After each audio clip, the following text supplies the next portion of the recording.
వెన్నుపోటు అంటే గుర్తొచ్చేది చంద్రబాబు నాయుడు గారు. నిజం చెప్పని మాజీ ముఖ్యమంత్రి అంటే గుర్తొచ్చేది చంద్రబాబు నాయుడు గారు. tehalka.com 2002లోనే చెప్పింది అత్యంత అవినీతి పరుడు చంద్రబాబు నాయుడు గారు అని చెప్పింది. అత్యంత ధనవంతుడైన రాజకీయ నాయకుడని tehalka.com చెప్పింది. మరి అంతేకాకుండా 2 ఎకరాలతో ఉన్న చంద్రబాబు, 2 ఎకరాలతో వచ్చిన చంద్రబాబు లక్షల కోట్లు వేల కోట్లు సంపాదించి మరి ఈ రోజు దేశమంతా హెరిటేజ్లు పెట్టిన ఘనత అయింది. ఆయన హెరిటేజ్ల కోసం చిత్తూరు డైరీని మూసేసి 100 కోట్లు నష్టం తెచ్చిన వ్యక్తి చంద్రబాబు నాయుడు గారు. మరి అంతేకాకుండా మరి చిత్తూరులో ఇజ్రాయెల్ టెక్నాలజీ తెచ్చి 100 కోట్లు నష్టం తెచ్చిన చంద్రబాబు నాయుడు గారు.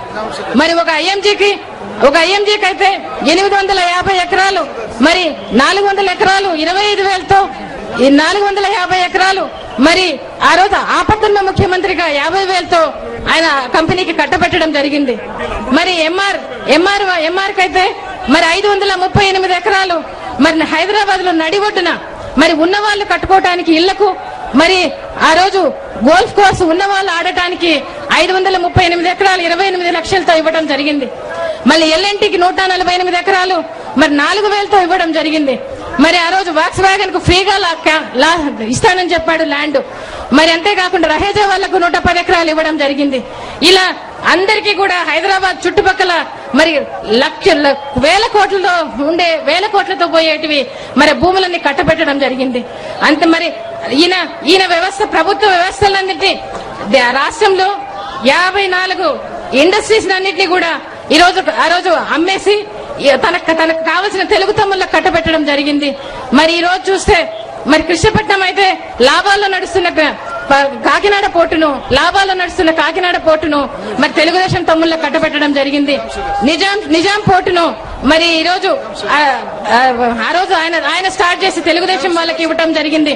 మరి గంగపట్నం పోర్టును కూడా ఆ రోజు తెలుగుదేశం వాళ్ళకి ఇవ్వడం జరిగింది.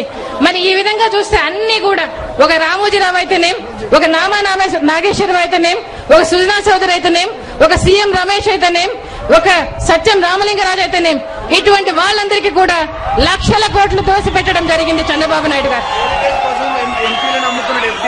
నేను అడుగుతా ఉన్నాను ఇవాళ నేను చంద్రబాబు నాయుడు గారిని అడుగుతా ఉన్నా, మీరిచ్చినటియే తప్ప రాజశేఖర రెడ్డి గారు వేరుగా ఏమన్నా మీరు ఇచ్చినవి కంటిన్యూ చేశాడు రాజశేఖర రెడ్డి గారు, అంతే తప్ప వేరుగా ఏమన్నా ఇచ్చినాడా? వేరే ఏ గైడ్ లైన్స్ తోలన్నా రాజశేఖర రెడ్డి గారు ఇచ్చినారనా అని అడుగుతా ఉన్నాను చంద్రబాబు నాయుడు గారిని. ఇవాళ నేను అడుగుతా ఉన్నా, మరి రాజశేఖర రెడ్డి గారు నేను నీతిమంతుణ్ణి, నా మీద 35 కేసులున్నాయి, ఎలాంటిది లేదు అని చెప్తా ఉన్నాడు. ఏ కోర్టు మిమ్మల్ని తీర్పు చెప్పింది మీరు నిర్దోషి అని చెప్పి నేను అడుగుతా ఉన్నాను. ఇవాళ రాజశేఖర రెడ్డి గారిని ఏ కోర్టు చెప్పింది దోషి అని, జగన్ బాబుని ఏ కోర్టు చెప్పింది దోషి అని చెప్పి నేను చంద్రబాబు నాయుడు గారిని అడుగుతా ఉన్నాను. ఇవాళ మీ బతుకంతా కూడా స్టేలు తెచ్చుకొని ఎటువంటి విచారణలు జరుపుకోకుండా చీకట్లో అన్ని వ్యవస్థలను మేనేజ్ చేసుకుంటూ నీ బతుకంతా బతుకుతా ఉన్నావు చంద్రబాబు నాయుడు గారు అని చెప్పి అడుగుతా ఉన్నాను. ఇవాళ ఈ రోజు మరి ఈ రోజు కాంగ్రెస్ పార్టీ చంద్రబాబు నాయుడు గారు మిలాఖత్ అనాలేమో మరి కుమ్మక్కై మరి వీళ్ళిద్దరు కూడా సిబిఐతో కలిసి అన్యాయంగా అక్రమంగా జగన్ బాబును అరెస్ట్ చేయించారు, జైల్లో పెట్టారు. అసలు జగన్ బాబుకి ఏమి సంబంధం అని అడుగుతా ఉన్నాను. ఇవాళ రాజశేఖర రెడ్డి గారు సీఎం గా ఉన్నప్పుడు జగన్ బాబు ఆయన బెంగళూరులో ఉంటూ వ్యవసాయం ఆయన బిజినెస్ చేసుకోవడం జరిగింది. జగన్ బాబు అసలు హైదరాబాద్ లో లేను కూడా లేడు. మరి కోర్టులు చెప్పిన ప్రకారం కూడా 52వ ముద్దాయి అయిన జగన్ బాబుని తీసుకొచ్చి మొదటి ముద్దాయిగా పెట్టి ఈ రోజు సిబిఐ ఎంక్వైరీలు చేస్తా ఉంది. మరి చంద్రబాబు నాయుడు గారు మరి కాంగ్రెస్ ప్రభుత్వము కలిసి ఈ కార్యక్రమాలన్నీ చేస్తా ఉన్నాయి.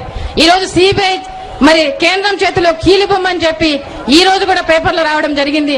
ఈ రోజు చెప్తా ఉన్నారు మరి బొగ్గు స్కామ్ లో మరి సుప్రీంకోర్టుకు అందకుండా మరి ప్రధానమంత్రి గారికి అయితేనేమి, అక్కడ అధికారులకైతేనేమి, లా మినిస్టరే చెప్పడం జరిగింది.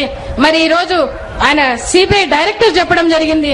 మరి సుప్రీంకోర్టుకు అందక ముందు వాళ్ళు చూసి చదివారట. అంటే స్క్రిప్ట్ ముందు కేంద్ర ప్రభుత్వం స్క్రిప్ట్ చదివిన తర్వాత కోర్టులకు ఇస్తా ఉంది సిబిఐ ఇవాళ. అంతకుముందు మాజీ డైరెక్టర్ జోగిందర్ సింగ్ కూడా చెప్పడం జరిగింది. మరి సిబిఐ ఇలాగే ప్రవర్తిస్తాది అని చెప్పి తనకు ఎవరైతే వ్యతిరేకంగా ఉంటారో వాళ్ళ మీద సిబిఐ కేసులు పెట్టి ఇలాగనే మరి ములాయం సింగ్ మీద అయితేనేం, మరి మాయావతి మీద అయితేనేం, జయలలిత మీద అయితేనేం ఇలాగే జరిగింది. మరి ఈ రోజు చూస్తే మరి జగన్ బాబును ఎందుకు జగన్ బాబు మీద సిబిఐ కేసులు పెట్టాల్సి వచ్చింది అంటే మరి నల్ల కాలువలో ఆయన మాట ఇచ్చాడు. ఒక మాట వాళ్ళ నాయన కోసం, రాజశేఖర రెడ్డి గారి కోసం చనిపోయిన వారిని నేను వాళ్ళందరినీ ఓదారుస్తానని చెప్పి మాట ఇవ్వడం జరిగింది. మరి అది వాళ్ళకు నచ్చలేదు. మరి జగన్ బాబుకు వచ్చిన ఆదరణ చూడలేక మరి ఏ రోజైతే కాంగ్రెస్ పార్టీలో నుంచి బయటకు వచ్చాడో వచ్చిన 3వ రోజే ఐటీ నోటీసులు ఇవ్వటం జరిగింది. మరి వీళ్ళందరూ కోర్టుకు పోయి మరి ఏ కోర్టు ఎంక్వైరీ చేయమని చెప్తే మరి ఈ రోజు సిబిఐ 24 గంటల లోపల 28 టీములు పెట్టి ఎంక్వైరీలు చేయడం జరిగింది. మరి ఆ రోజు రైడ్లు చేయడం జరిగింది.